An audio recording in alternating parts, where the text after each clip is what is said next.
Welcome back. तो जनाब आपको मिलवाते हैं बिलाल अहमद वकारुल हमीद साहब से, जो कि एक फूड पांडा राइडर हैं और इन्होंने जो है कई कामयाबियां समेटी हैं। और ये एक ऐसे पाकिस्तानी और ऐसे टैलेंटेड, ऐसे ज़बरदस्त इन्होंने वर्क हार्ड किया है कि अपनी जॉब को जो है इन्होंने नए पैराहे में दाखिल कर दिया है। उसके नए पैरामीटर्स जो हैं वो सामने आ गए हैं। अस्सलाम वालेकुम वकार भाई, कैसे हैं? Welcome to the show. ठीक ठाक है? अल्हम्दुलिल्लाह।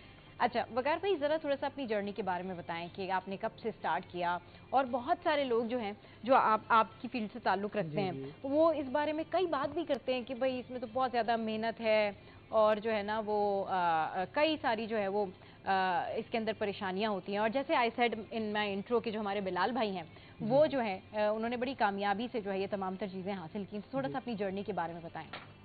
बस मैं 2019 में ज्वाइन किया था मैंने फूड पांडा, और as a part time join किया था। मैं उस पर कुछ और काम करता था, तो पार्ट टाइम ज्वाइन किया था मैंने कि मैं अपनी कुछ इनकम बढ़ा सकूं और कुछ फ़ायदा उठा सकूं, क्योंकि उन दिनों फूड पांडा न्यू इंट्रोड्यूस हुआ था एज अ राइडिंग फील्ड में ना।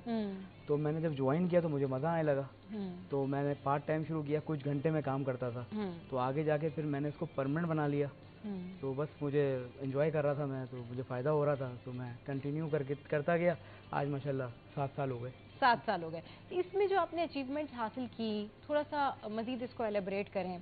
कैसे स्टार्ट किया, कितनी मेहनत की, किस तरीके से ये मुकाम हासिल किया, और लोगों के लिए आप एक इंस्पिरेशन हैं, तो वो कैसे आपने अचीव किया? क्योंकि बिलाल भाई इशू तो यही है ना कि इस काम को जब देखते हैं ना तो लोग कहते हैं इसमें बहुत मेहनत है, इसमें शायद पैसे कम हैं, अचीवमेंट्स जो हैं वो उतनी ज़्यादा नहीं हैं और बहुत टाइम लगता है। तो थोड़ा सा जो जो लोग आपको देख रहे हैं, जिनके लिए आप इंस्पिरेशन हैं, उस हवाले से बताएं। शुरू में जब मैंने ज्वाइन किया था तो मुश्किलात हुई थी मुझे। अच्छा। जाहिर सी बात है, न्यू कोई भी बंदा काम करता है उसको परेशानियां होती हैं। सही। मगर Aahista Aahista day by day मैं इम्प्रूव करता गया काम में, और काम भी बढ़ता गया। पहले काम कम था, फूड पांडा न्यू इंट्रोड्यूस हुआ था, तो काम वक्तन फवक्तन बढ़ता गया, तो हमारी डिलीवरीज बढ़ती रही। अच्छा। डिलीवरी बढ़ती रही तो हमारी जाहिर सी बात है अर्निंग बढ़ती गई।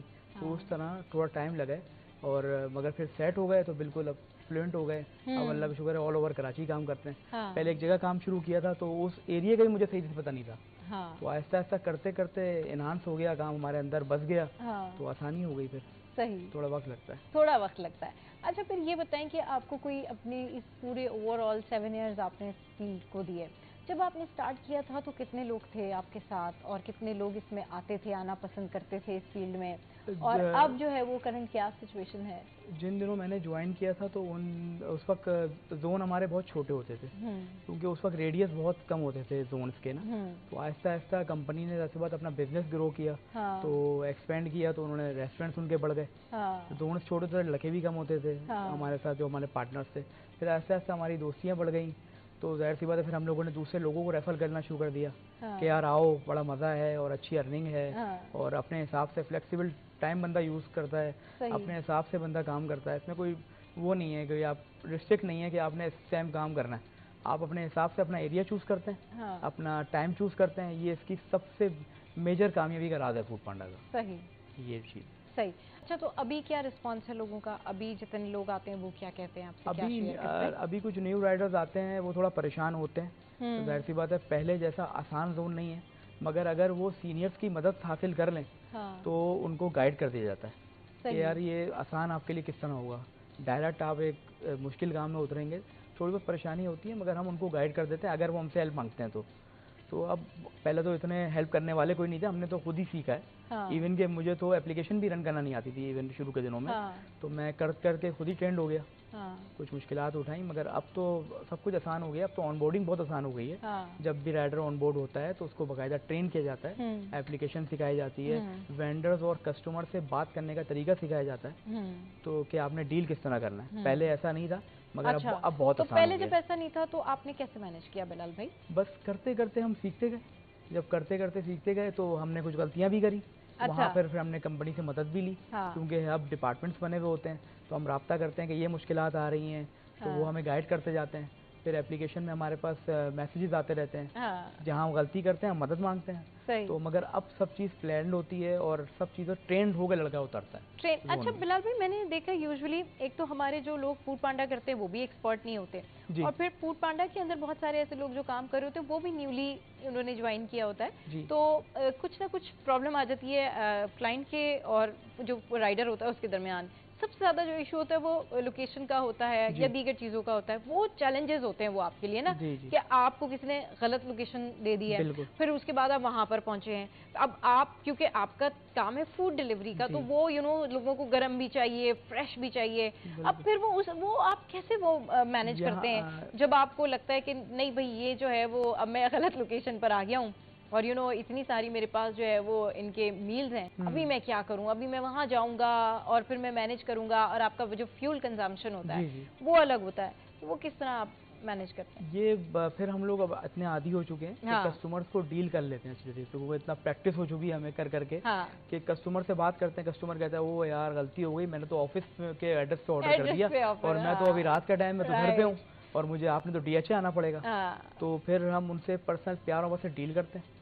ये या तो अगर हम नहीं कर पाते तो हम डिस्पैच टीम से रब्ता करते हैं अपनी, वो ऑर्डर को कैंसिल करती हैं या फिर लोकेशन हमारी उठा के वहाँ डालती है जिसकी हमें एक्स्ट्रा पे आउट मिलता है, या फिर हम कस्टमर से भी डील कर लेते हैं। कस्टमर कहता है यार आप आ जाओ, मैंने पेमेंट करी हुई है, आप आ जाओ, मैं आपका ख्याल करूँगा, तो इस तरह भी होता है, तो मैनेज कर लेते हैं उसको, मैनेज कर लेते हैं अगर करना चाहें तो। अगर करना चाहें मुश्किलात होती हैं, कभी कभी घबराहट होती है कि यार मैंने गलत कर दिया, मगर ये है कि जरूरी भी होता है। अच्छा, अगर आप लोगों की तरफ से कोई गलत लोकेशन पर चला जाए तो आप लोग फिर क्या करते हैं? क्योंकि जब जब देखिए क्लाइंट ने अगर आपको, कस्टमर ने आपको गलत लोकेशन दिया ना, तो चलो ठीक है, उसको पता होता है कि ये मेरी वजह से हुआ, बट अगर आप लोग की तरफ से ऐसा हो जाए तो कोई ऐसा मोमेंट फिर आप क्या करते हो उस टाइम पे? कभी बहुत फ्रस्ट्रेशन होती है अंदर से, टेंशन होती है, परेशानी होती है, आता है, मगर ये है कि फिर मैनेज करना पड़ता है, कस्टमर को खुश करना है। कस्टमर को खुश नहीं करेंगे तो कस्टमर खराब होगा। हम बहुत सारे ऐसे जो हैं वो कमर्शियल्स होते हैं या बहुत सारी ऐसी चीजें होती है जिसमें हम देखते हैं कि किसी ने पिज्जा ऑर्डर किया, व्हाटएवर द ब्रांड,